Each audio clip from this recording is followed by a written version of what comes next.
δουλεύουν όλη την ημέρα και τα Σαββατοκύριακα και οπουδήποτε. Αυτό που ισχύει στην Αυστρία είναι ποιο? Ότι ο δικαστής έχει και 2 γραμματείς και απασχολείται μόνο στο δικαστήριο. Εγώ λέω αυτό να έχει και εδώ. Έχει κανένας δικαστής γραμματέα? Με συγχωρείτε. Εγώ δεν είπα ποτέ ότι ο δικαστής. Μου επιτρέπετε να πω λίγο τη θέση μου. Εγώ ποτέ δεν είπα ότι πρέπει ο δικαστής να μην αμείβεται. Εγώ ποτέ δεν είπα ότι δεν πρέπει. Ούτε βιβλιοθήκη, ούτε τίποτα. Εγώ είπα ότι υπάρχουν δυστυχώς σε αυτόν τον τόπο διαδικασίες και πρέπει, αφού βγαίνουμε και μιλάμε, να τολμήσουμε την ώρα της πτώχευσης. Έχουμε δεχθεί, χωρίς να το λέμε δημόσια, ότι ο δημόσιος υπάλληλος γιατρός θα αμείβεται με φακελάκι. Και κλείνουμε όλοι τα μάτια και σιωπούμε και το αποδεχόμαστε. Θα πει το δίνει το φακελάκι. Στο παιδί μας. Θα πει το δίνει το φακελάκι. Κύριε Κουρί, η Ανάκη το δίνει. Όχι, δεν το δίνει καμία Ανάκη. Η ουρά στο κρατικό κρεβάτι, κύριε Κουρί, το δίνει. Έχουν στήσει μαγαζιά πολλοί, όπως ξέρετε, σε δημόσια νοσοκομεία. Το ταγκό χωρίζεται με 2. Η Ανάκη το δίνει. Χορό το κάνει. Χρειάζονται 2 τον ταγκό. Πάντως μπήκαμε στα ειδικά μισθολόγια. Τώρα μην σας πάρω την αύριο συζήτηση. Όχι εσύ.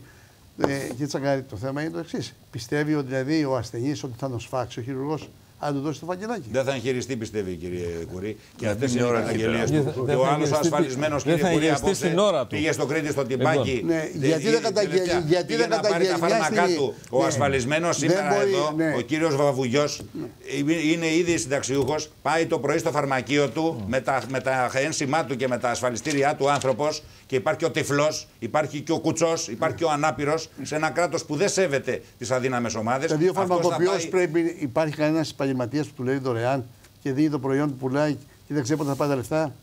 Είπα εγώ να δουλεύει δωρεάν. Όχι, το φαρμακοποιό. Εγώ αναφέρομαι στον άνθρωπο ο οποίος έχει μια διαδικασία. Και ο ασφαλισμένος όμως.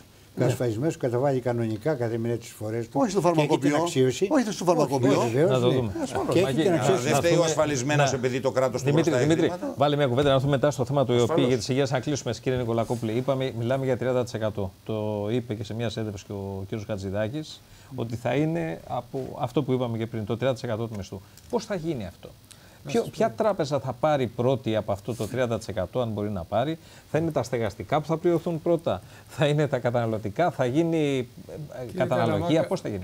Πολύ σωστά το θέτετε. Πρακτικά είναι ανεφάρμοστο.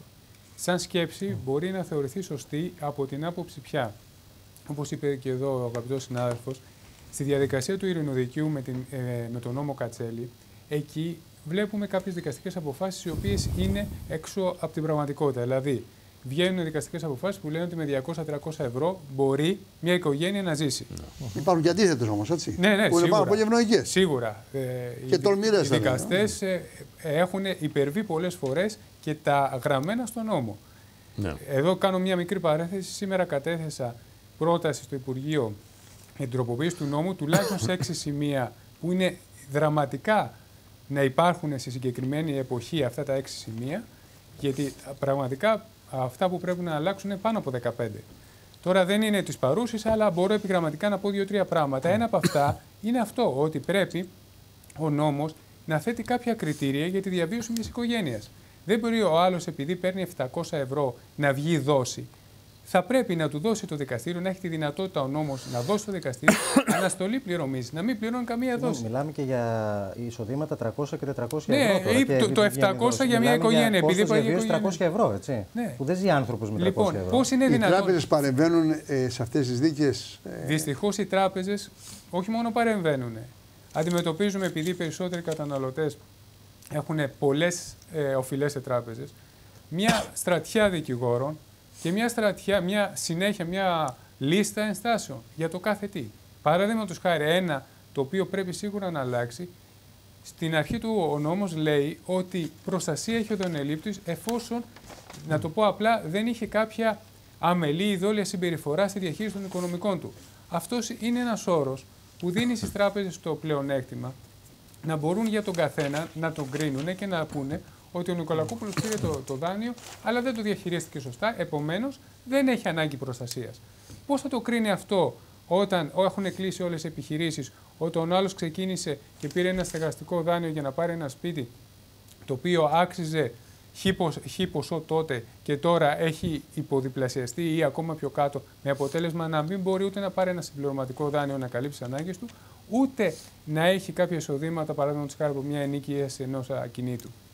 Υπάρχουν πάρα πολλά θέματα. Και, συγγνώμη, αν μου επιτρέπει μόνο μια φράση. Έτσι, και δεν πρέπει να ξεχνάμε και το ρόλο που έχουν παίξει οι τράπεζες στην ανάπτυξη του φαινομένου της υπερχρέωσης. Έτσι, με τα τεράστια επιτόκια και τα δάνεια τα οποία δίνανε αβέρτα. Συνάδελφε, μου δίνεις δηλαδή να πω αυτό το αυτονόητο. Το 30% τώρα που ακούγεται ήταν μια υποχρέωση των τραπεζών.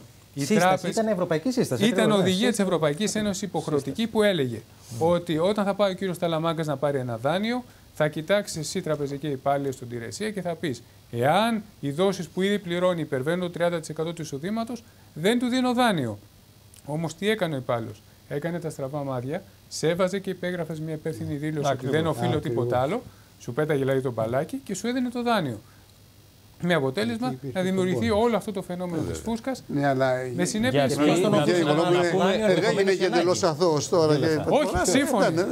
Αλλά δεν μπορούμε να συγκρίνουμε την ευθύνη σε μια ζυγαριά της τράπεζας που είναι οργανωμένος φορέας και ενός μεμονωμένου ατόμου. Υπάρχει πολύ μεγάλη διαφορά. Αν έχει τις οδικές κάρτες, ο καθένας μας έχει 10 κάρτες. Μισό λεπτάκι. Υπόθηκε κάτι στην προηγούμενη κουβέντα ότι επίτηδες μας πρόχνανε σε χαμηλούς μισθούς ακριβώς για να λειτουργεί το τραπεζικό σύστημα. Εντάξει, αυτό είναι συνδεδεμένα και με τα ο κάθε διοικητής. Έχουμε και ευθύνη. Να πω και δύο κουβέντες στα πλαίσια αυτά τα επίγοντα που υπάρχουν για την τροποποίηση του νόμου που ακούγεται και στις προτάσεις που κατέθεσα κι εγώ. Αυτό που είπε ο συνάδελφος για την τριετή αναστολή είναι κάτι που πρέπει να γίνει έτσι κι αλλιώς. Δηλαδή, βρισκόμαστε σε αδιέξοδα. Τριετή αναστολή για όλα. Και η αναστολή πρέπει να γίνει αφενός για όλα και αφετέρου και για την έναρξη διαδικασίας. Εδώ γίνεται το εξής παράλογο. Αναστέλλεται μόνο η διενέργεια του πληστηριασμού, που σημαίνει ότι η τράπεζα όλο αυτό το χρονικό διάστημα τι κάνει? Βγάζει διαταγές πληρωμής, πάει στο δανειολήπτη, δεν κάνει ανακοπή, που σημαίνει ότι τελεσιδικούν οι απαιτήσεις. Δηλαδή, ο κάθε δανειολήπτης έχει μια απέτηση εις βάρος του, την οποία δεν μπορεί να την προσβάλλει δικαστικώς. Δηλαδή, παραδείγματος χάρη, αν έχει αυτή η απέτηση λάθη, αν έχει υπερχρεώσεις, ανατοκισμούς, προμήθειες, πράγματα τα οποία έχουμε κατ' επανάληψη πει. Κι όμως την έχει αποδεχτεί και το δικαστήριο. Από τη στιγμή που έχει παγώσει τους πληστηριασμούς, γιατί η τράπεζα προχωρεί σε διαδικασίες? Κύριε Κουρί, αυτό είναι το παράδοξο. Τελειώνουν 31 Δεκεμβρίου και υπάρχουν πληστηριασμοί που έχουν οριστεί τις πρώτες μέρες του Ιανουαρίου. Και φανταστείτε. Θα αρχίσει από εκείνη την ημέρα τη διαδικασία πληστηριασμού. Αυτό ήταν το λογικό. Και όμως ο νόμος δεν το προβλέπει. Και με αποτέλεσμα ήδη να είναι κατασχεμένα τα κίνητα, που σημαίνει και το άλλο. Ότι δεν μπορείς να τα πουλήσεις. Δηλαδή, ακόμα και αν βρεις έναν αγοραστή, δεν μπορείς να το πουλήσεις. Κύριε Νικολακόπουλε, ένα ερώτημα πολύ γρήγορα. Έχω ένα δάνειο από τον ΟΕΚ 90.000, ζητάω ρύθμιση από τον ΟΕΚ, δεν μου την κάνω. Με τα δάνεια του ΟΕΚ ρυθμίσεις προβλέπονται ή όχι? Κύριε Ταλαμάγκα, εδώ είναι ένα μέγα ζήτημα. Ο ΟΕΚ λέει συνεχώς ότι εμείς δεν κάνουμε ρυθμίσεις. Τι σημαίνει αυτό? Δηλαδή, κάποια πρέπει να υπάρχει μια παρέμβαση. Εδώ ο κόσμος χάνεται. Ακριβώς. Ο κόσμος χάνεται και λέει η τράπεζα ότι επειδή είναι μέσω ΟΕΚ. Πολλά μηνύματα για τον ΟΕΚ. Δεν κάνω ρυθμίσεις. Εδώ πρέπει να παρέμβει η δίκηση του ΟΕΚ, στη δίκηση του ΟΕΚ το κράτος. Εντάχθηκε στον ΟΕΔ. Υπάρχει μια προσωρινή διοικούσα επιτροπή στον ΟΕΔ, από ό,τι ξέρω. Εκεί λοιπόν υπάρχει ένα τεράστιο ζήτημα. Διότι δεν μπορείς να αρνείσαι τη ρύθμιση ως τράπεζα επειδή ο άλλος έχει πάρει το δάνειο από τον ΟΕΚ, που μάλιστα κατά κανόνα είναι και ο αδύναμος. Κατανοητό, το καταγράψαμε. Γιατί τα δάνεια προς το ταχυδρομικό ταμιευτήριο και το παρακαταθηκόν των δημοσίων υπαλλήλων που υπάρχουν δημόσιοι υπάλληλοι, έχω δει με τα μάτια μου. Που δεν τους μένει μισθός. Εκαθαριστικό μισθοδοσίας μείον 15 ευρώ. Γιατί υπήρχαν αναδρομικές κρατήσεις μείον 15 ευρώ. Κύριε Τσιαφούτη, ναι, εντάξει. Ναι, Νίκο, καλοκαίρι, ναι. Είμαι συνταξιούχος των 450 ευρώ και οφείλω σε μια τράπεζα 2.600 ευρώ σε δάνειο 12 ετών. Δεν έχω περισσότερα, δεν μπορώ να κάνω υπομονή και να δούμε τη ρύθμιση. Δεν μπορώ να απαντήσω έτσι. Πριν πάμε στον κύριο Παπογιού να δούμε λίγο το θέμα του ΕΟΠΗ, ο φίλος τηλεθεατής, ο Σπύρος από το Χολαργό, δικαστικός. Η σύνθεση του μισθωτικίου, Αντώνη, είναι 9 μελής και αποτελείται από 3 ανώτατους δικαστικούς, 3 καθηγητές πανεπιστημίου και 3 δικηγόρους. Οι δικαστές αποτελούν μειοψηφία του μισθωτικίου. Δεν αποφασίζουν μόνοι τους. Αυτό που είπα προηγούμενα, ότι έχει αλλάξει αυτό. Αυτό ήρθε και επεκάθησε. Ένα λεπτό. Δεν πρέπει να την κάνουμε. Το είπα προηγούμενα ότι έχει καταργηθεί το μισθωτικείο. Είναι η άλλη σύνθεση που σημαίνει ότι δεν μπορούν οι δικαστές να αποφασίσουν. Δεν ακούγεται αυτό. Η μελέτη του Κένου που παραδόθηκε στην κυβέρνηση έχει μια ενδιαφέρουσα ανάλυση για τις ειδικές κατηγορίες, είτε συνταξιοδοτούμενων στη χώρα αυτή κατηγοριών που δεν έχουν δώσει ποτέ εισφορές, είτε για κοινωνικές ομάδες οι οποίες χρέωναν άλλες κοινωνικές ομάδες με το ασφαλιστό τους. Πόσο διαδοχική ασφάλιση. Δεν έχει σημασία να κάνουμε τώρα. Ναι. Είναι αναλυτικά γραμμένες είτε για τους δημοσίους υπαλλήλους σε ό,τι αφορά τη σύνταξη, όχι το εφάπαξ επαναλαμβάνω, Και. Εάν τώρα κάποιος θέλει, κοιτώντας την κοινωνία αυτή στα μάτια, να πείσει στα αλήθεια κάποιον ότι όταν προκυρήσονται 20 θέσεις στο δημόσιο τομέα εμφανίζονται 5.000 αιτήσεις. Την ώρα που όταν εμφανίζονται 20 θέσεις στο ιδιωτικό τομέα εμφανίζονται 100, και αυτό τυχαίνει όταν ένας κύριος βουλευτής εξευτιλίζεται και προκαλώντας την παρέμβαση του κυρίου Πρωθυπουργού, διορίζοντας παιδιά και ανήψια, δηλαδή είναι χαζοί όλοι αυτοί.